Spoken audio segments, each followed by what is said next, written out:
Hello all, welcome to chapter 12 from the book of 2nd Samuel. In the beginning of this chapter, we see the Lord sent Nathan to David.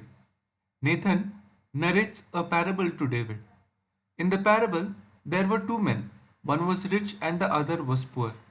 The rich man had many flocks and herds. The poor man had nothing other than a ewe lamb. The lamb was like a daughter to the poor man. One day, a traveler came to the rich man. Instead of his flock, the rich man took the poor man's lamb to prepare a meal for the traveler. On hearing this parable, David burned with anger. David says that this rich man should be killed and should be shown no pity.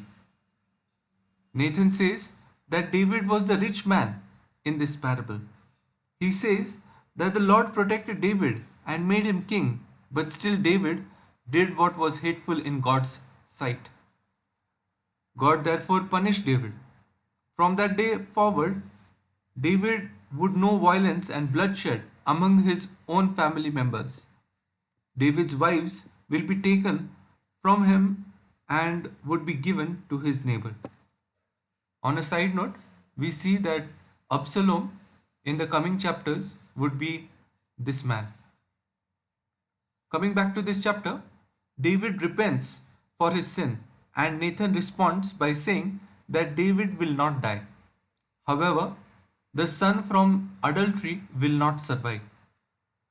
David's son falls ill. David fasts and prays for his son's recovery. The elders of Israel joined David in fasting and praying. However, on the seventh day, the child died. Fearing harm from David, the servants are afraid to inform David about his son's death. Seeing the servants whispering, David understood that his son died.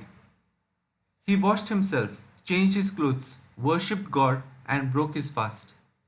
David says that his son died and there was no reason for him to continue to fast. We then see God blesses David and Bathsheba with another son named Solomon. Towards the end of this chapter, we see David captures the city of Rabbah with the help of Joab. David takes the spoil and sets the people to forced labor.